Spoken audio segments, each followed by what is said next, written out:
Assalamualaikum warahmatullahi wabarakatuh. Halo warga positif, bertemu dengan saya lagi Sirojul Umam.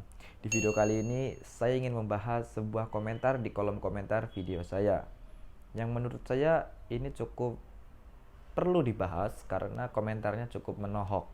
Dan kalau dibiarkan pemahaman seperti ini kurang bagus untuk kesehatan toleransi khususnya di Indonesia.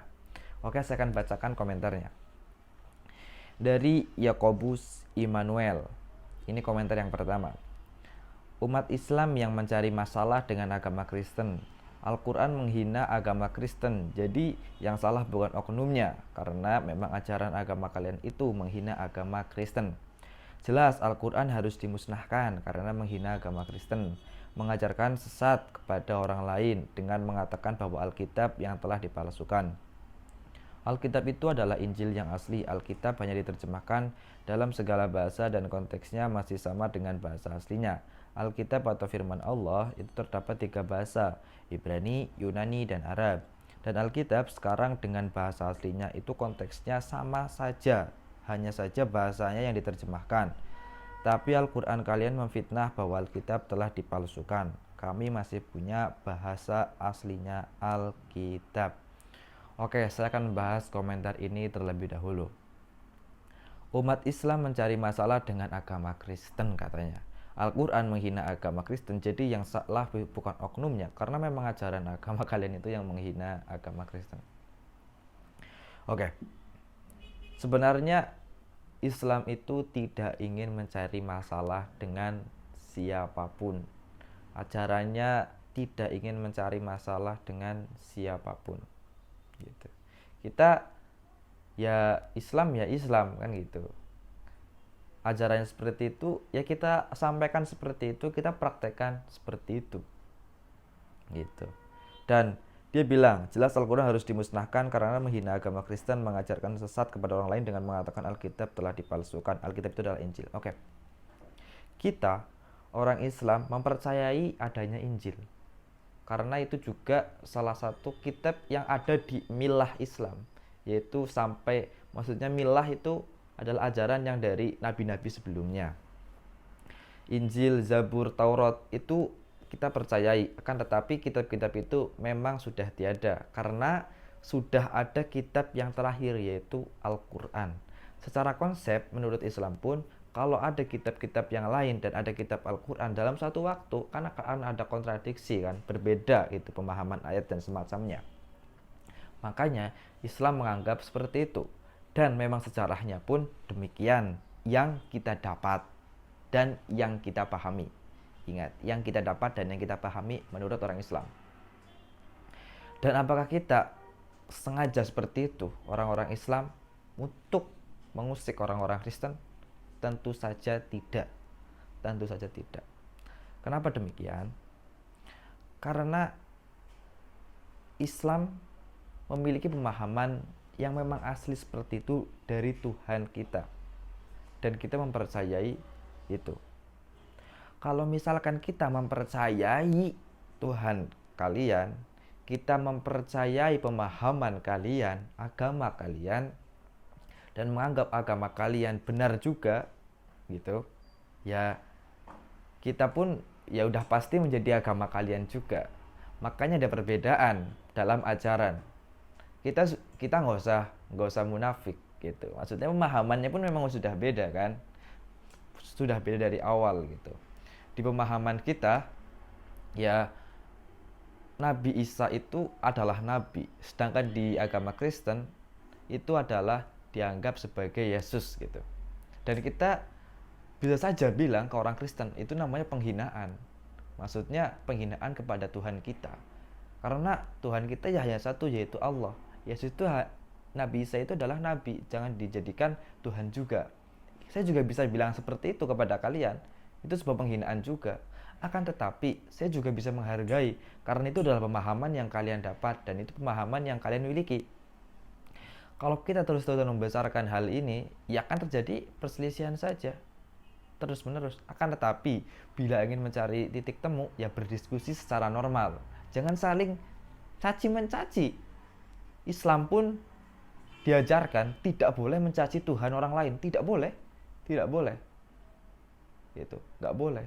Islam itu diajarkan tidak boleh mencaci Tuhan agama lain, nggak boleh. Dan begitu pula agama lain yang nggak perlu mencaci Tuhan kita dan mencaci agama dan mencaci kitab kita, tidak perlu. Akan tapi bila ada diskusi, ya kita sampaikan secara gamblang apa yang kita pahami kan gitu.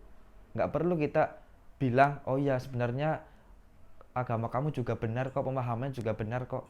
Nggak perlu kita bilang seperti itu kan. Kalau seperti itu ya kita, ya namanya munafik kita kan.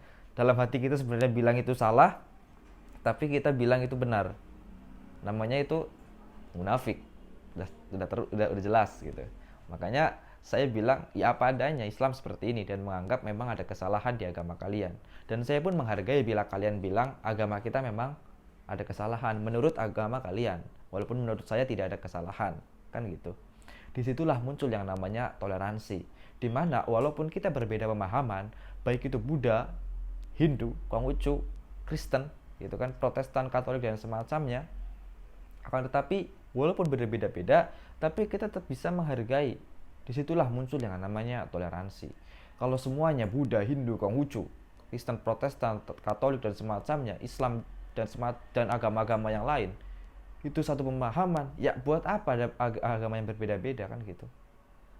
Adanya agama yang berbeda-beda karena adanya pemahaman yang berbeda-beda gitu. Dan Islam pun memiliki ayat yang dimana berbunyinya la ikraha fiddin, tidak ada paksaan dalam agama. Kita Islam menjelaskan agama seperti ini bla bla bla bla. Kalau memang ada orang Kristen tertarik dengan Islam, ya sudah masuk Islam. Dan kita tidak memaksa harus kamu Kristen itu salah bla bla bla dan kamu harus masuk Islam. Nggak ada, kita kayak gitu nggak ada. Ya kalau memang ada seperti itu ya memang itu benar oknum kok. Itu memang oknum yang nggak benar gitu. Gitu. Ya kita sampaikan apa adanya, dan kamu agama-agama yang lain pun sampaikan agama kalian dengan apa adanya. Justrulah itu yang menumbuhkan yang namanya toleransi yang sehat menurut saya. Dan kalau memang kalau ada Injil yang asli, ya silahkan buktikan, kan gampang. Di bawah ada Instagram saya, silahkan di DM, kita lihat Injil yang asli gimana kan gitu. Sedangkan Injil yang asli pun ada beberapa yang saya dapatkan dari sejarah-sejarah, yang di situ pun ada ajaran-ajaran yang menyebutkan historia Nabi Muhammad dan semacamnya.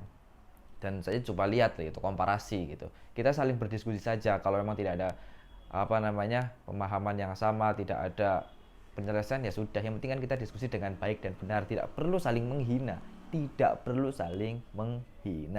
Oke, kita lanjut komentar yang kedua dari satu orang lagi juga yang namanya Yakobus Immanuel juga. Dia bilang seperti ini, di video yang lain dia bilang seperti ini: umatmu yang sering menghina agama kami, saya bersyukur menjadi agama Kristen karena agama Kristen agama damai dan terbukti jarang membuat masalah, dan kitab suci kami tidak pernah menghina agama orang lain. Tidak seperti agama kalian yang sukanya menghina agama kami. Sampai kapanpun Kristen dan Islam adalah musuh karena yang mengajarkan musuh duluan adalah Islam. Agama Islam selalu menghina agama Kristen. Ya, saya ulangi lagi. Islam tidak diajarkan untuk menghina. Tidak ada ajaran Islam menghina, tidak ada. Akan tetapi ajaran kami memang berbeda dengan ajaran agama kamu. Kalau sama, ya satu agama saja, kita nggak usah beda-beda agama kan gitu. Karena berbeda-beda lah, makanya kita beda-beda agama. Di ajaran kalian pun banyak hal-hal yang menurut saya itu menghina agama kami.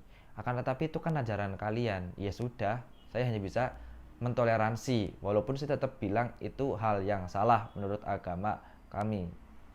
Itu. Misalkan contoh, Nabi Isa itu kan udah jelasan tadi, saya udah bilang. Nabi Isa dalam agama kami itu adalah nabi, bukanlah Yesus yang disembah. Dan itu sebuah penghinaan kepada Tuhan kami, karena Tuhan kami menurut Islam adalah hanya satu. Tapi kalau kita hanya menumbuhkan hal ini, tentu tidak akan terselesaikan karena memiliki pemahaman masing-masing. Misalkan lagi di ajaran Kristen, saya juga mempelajari agama Kristen. Di agama Kristen itu kalau orang Kristen memakan sesembelihan yang dipersembahkan untuk Tuhan selain agamanya, itu diharamkan menurut Kristen. Ya, hal ini memang cukup tidak cukup familiar di Indonesia karena orang Kristen di Indonesia adalah minoritas. Bahkan orang Kristen sendiri pun tidak tahu pemahaman ini mungkin. Ya. Dan ini menurut saya juga penghinaan gitu kan, karena ya kalian berarti menganggap Tuhan kami itu buruk gitu karena kalian tidak mau makan sesembelihan yang kami sembelih untuk Tuhan kami gitu. Akan tetapi kalau kita membesarkan hal ini ya tidak akan selesai gitu. Menurut kalian pemahaman kami memang menghinaan, dan menurut kami pun agama atau pemahaman kalian pun penghinaan buat agama kami. Akan tetapi ya sudah, itu ajaran yang disampaikan kepada lingkup saya sebagai sebagai orang yang menyampaikan, ya saya sampaikan kepada lingkungan kami gitu, dan lingkungan umum pun boleh mendengar apa yang saya sampaikan. Akan tetapi ya sudah, mentolerir gitu kan. Disitulah kalau bisa mentolerir, disitu muncul yang namanya toleransi. Walaupun memang berbeda, saya ulangi berkali-kali, memang ini harus diulangi. Kalau nggak diulangi ya kalian nggak paham-paham. Kita memang berbeda, akan tetapi kita bisa bertoleransi. Dan kalian pun boleh bilang agama kalian, pemahaman kalian, semacamnya, dan pemahaman yang bilang bahwa Tuhan itu seperti ini gitu. Boleh. Ya kepada anak kalian, kepada umat kalian gitu kan, kepada kaum-kaum kalian ya boleh-boleh saja gitu. Dan kepada umum pun boleh. Akan tetapi kita pun orang Islam ya hanya bisa ya bilang, oh seperti itu. Dan kita tidak bisa meyakini. Karena kalau kita meyakini dan kita meyakini bahwa itu benar, ya berarti kita bukan Islam lagi. Makanya kita meyakini hanya Tuhan satu. Tuhan hanya Allah di agama Islam. Dan kalian menganggap Tuhan itu tiga, ya sudah, itu pemahaman kalian. Dan kita bisa saling bertoleransi. Kalau kita pun menjabarkan agama yang lain, Hindu misalkan, itu Tuhannya lebih banyak kan dewa-dewa gitu, banyak. Kalian itu orang-orang Kristen pun lebih dikit. Ya mungkin kalian itu gak terima, sama aja. Karena Hindu, Buddha jarang diekspos, makanya jarang ada permusuhan, jarang ada pertikaian antara agama kan gitu. Kalau kalian bilang agama Kristen nggak ada permasalahan, ya kalian karena tinggal di Indonesia. Kalau kalian tinggal di luar negeri, apalagi tinggal di Eropa sebagai Kristen, sebagai mayoritas, orang-orang Kristen, orang-orang agama-agama yang lain itu merasa tertindas. Sama saja. Orang-orang ateis ada yang pernah cerita itu. Walaupun ini orang-orang ateis itu kan menganggap bahwa tidak ada Tuhan gitu. Dan orang-orang Kristen yang memang dia sangat religius dalam kekristenannya, mereka menganggap orang-orang ateis itu orang-orang yang ya tidak berperadaban gitu, seperti hewan gitu kan. Mereka nggak punya Tuhan, hidupnya nggak jelas gitu. Orang-orang ateis pun tersinggung, mereka merasa terhina karena orang Kristen bilang seperti itu. Dan itu terjadi di daerah Eropa dan tidak terjadi di Indonesia karena Indonesia ini Kristennya minoritas. Kalau kita cari seperti itu, di setiap agama itu pasti ada yang namanya merasa terdiskriminasi, merasa terhina dan semacamnya, ada. Akan tapi kita belajar saling bertoleransi. Dan kalau tidak ditumbuhkan toleransi, Indonesia akan terus-menerus bertikai tentang agama. Dan kita tahu Indonesia itu sedang tidak baik-baik saja tentang ekonomi. Kita pikirkanlah ekonomi Indonesia, kita pikirkan orang-orang agar bisa jujur. Jujur itu bisa dipakai dalam agama apapun. Kita tidak bisa melihat itu jujur itu untuk milik Islam, tidak. Jujur itu juga milik agama kalian juga. Kita tumbuhkan rasa jujur itu kepada umat, segala macam umat. Biar Indonesia itu terhindar dari yang namanya korupsi. Orang-orang yang menjalankan pemerintahannya dengan jelas. Itu yang kita butuhkan sekarang tuh itu. Kalau ajaran ya sudah, kita amalkan ajaran kita masing-masing. Gitu. Yang penting tuh sekarang gimana Indonesia itu bisa makmur. Itu. Dan kita bisa makmurkan saling, umat beragama apapun kita saling bisa memakmurkan. Itu. Jangan membahas perbedaan pendapat yang gak berujung-ujung kayak gini. Kita harus saling menghargai dan bertoleransi dalam setiap perbedaan, dan kita fokuskan ke hal-hal yang lebih penting.